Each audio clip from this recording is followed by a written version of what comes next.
Space News 47, situation actuelle. Bonjour à nouveau. Merci d'être ici avec moi une fois de plus. J'espère que vous allez très bien aujourd'hui, c'est Marie. Bonjour et bienvenue sur ma chaîne. Ces informations peuvent être considérées comme de la science-fiction ou comme le spectateur le voit le mieux, et je les publie uniquement à des fins de divertissement. Cependant, je prends mes informations très au sérieux et pour ceux qui ont des yeux pour voir. J'écris ceci le matin du 18 octobre 2024. La première nouvelle d'aujourd'hui, les Ontariens signeront le traité d'Alcyone le dimanche 20 octobre 2024, en utilisant les dates de référence de la Terre. Ils le feront avec le roi Rour comme guide.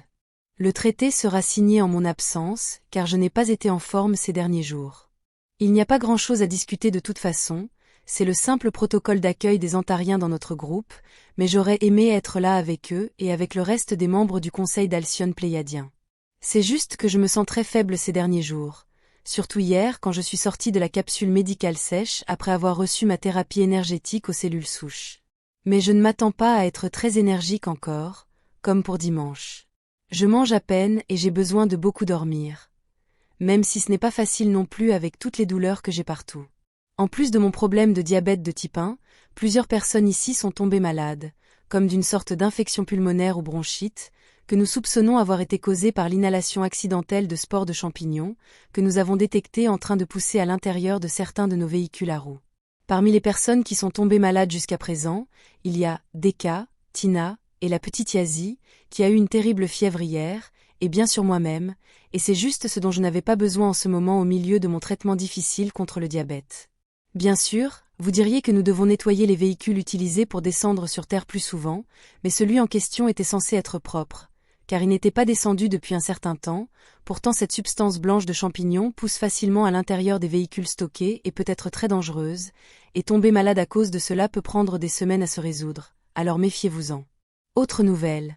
Même en étant malade, je suis allé plusieurs fois à Temer, à Tegeta, en utilisant la technologie de présence à distance, car on m'attendait pour superviser et approuver le projet d'expansion des chantiers navals au sud de Toleka City, qui est l'endroit où la plupart des vaisseaux spatiaux tégétiens, grands et petits, sont construits.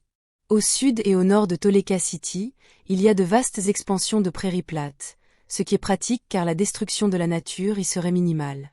D'après ce qu'on m'a dit, cette zone est essentiellement constituée d'herbes et de mauvaises herbes dures, donc même les grands ruminants sauvages n'y vont presque pas, car ils n'aiment pas ça, car c'est trop sec et plein de bâtons emmêlés et de grands buissons secs. Les ingénieurs tégétiens devront enlever la couche supérieure du sol jusqu'à ce que le socle rocheux soit exposé, puis aplanir toute cette grande zone en utilisant de la roche liquide qui est beaucoup plus dure et plus solide que le béton fabriqué par l'homme. Toute la zone doit être préparée de telle manière que le sol puisse supporter le grand poids de plusieurs grands vaisseaux spatiaux, par exemple des croiseurs lourds de classe Toleka.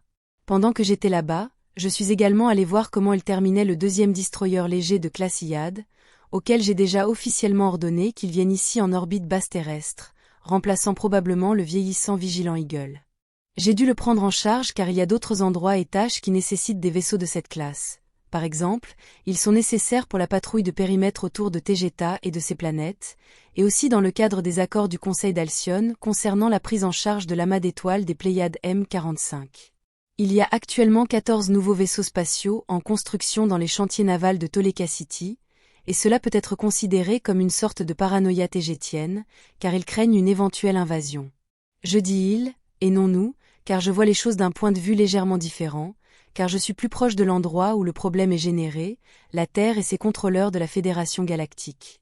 Le problème est que même s'il y a des milliers de Tégétiens travaillant plus que jamais sur les nouveaux vaisseaux spatiaux, ce ne sont pas les mêmes personnes que ceux qui les piloteront, et nous manquons de nouveaux équipages, y compris de jeunes cadets, car il semble que j'ai déjà chargé tous les nouveaux avec tous les vaisseaux ici en orbite terrestre. Il n'y a pas beaucoup de nouveaux cadets car la population tégétienne totale n'est que d'environ 38 millions et la plupart d'entre eux ont d'autres intérêts qui n'ont rien à voir avec les voyages dans l'espace. La dernière fois que j'étais à Toleka City, je pouvais voir que la reconstruction après l'ouragan qui a frappé toute la région il y a quelques mois, s'est terminée.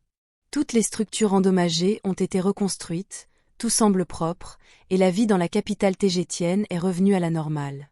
Le soleil brille et le climat est chaud et agréable, comme d'habitude. Ma dernière tâche en tant que reine tégétienne la dernière fois que j'étais à Témer en utilisant la technologie de présence à distance, était de voir l'augmentation de l'efficacité agricole, car toutes les plantations sont maintenant fortement fertilisées à l'aide des déjections de grands ruminants.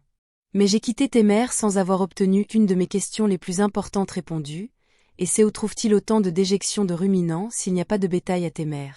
Cela signifie qu'ils doivent sortir dans la nature pour les chercher et les ramasser? Je demande. Les tégétiens ne les jettent pas simplement sur les plantations, car les déjections de ruminants sont pulvérisées dans une machine et mélangées avec de l'eau, avant d'être directement introduites aux plantations de manière similaire à ce qui se fait en aquaponie, mais adaptées d'une manière ou d'une autre à la terre ferme. Au fait, l'aquaponie est la méthode préférée pour cultiver des aliments à base de plantes à bord de grands vaisseaux spatiaux, tels que les croiseurs lourds de classe Toleka et Sadikleia, car elle augmente considérablement leur autonomie et leur indépendance par rapport aux lignes d'approvisionnement. Le problème est que tout le monde ne peut pas vivre en mangeant végétalien, et cela rend des équipages comme le mien fortement dépendants de la terre. Nous comprenons que cela puisse poser un problème lorsque nous devrons rentrer chez nous, car notre nourriture pourrait devenir difficile à trouver, mais dans mon cas, je n'ai pas l'intention d'aller nulle part, car la terre est aussi mon chez-moi, et j'en dépends. Je tiens à remercier tous ceux d'entre vous qui me soutiennent de toutes les manières possibles, en particulier ceux d'entre vous qui me parrainent, moi et mon équipage, avec vos dons répétés. Tout ce que je peux dire, c'est merci, vous faites une grande différence et rendez notre présence ici possible. Merci, je vous aime tous tellement.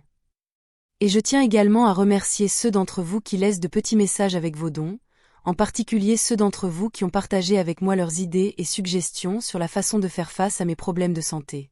Toutes vos suggestions sont traitées et révisées, y compris par le chirurgien de ce vaisseau, Sénétré, pour évaluer comment elles peuvent m'aider, ainsi que nous tous. Merci encore. C'est tout pour aujourd'hui. Comme toujours, merci d'avoir regardé ma vidéo, et d'avoir liké, partagé, et de vous être abonné pour davantage, cela aide beaucoup cette chaîne à grandir. Et j'espère vous voir ici la prochaine fois. Avec beaucoup d'amour et de reconnaissance, votre amie, Marie Soie.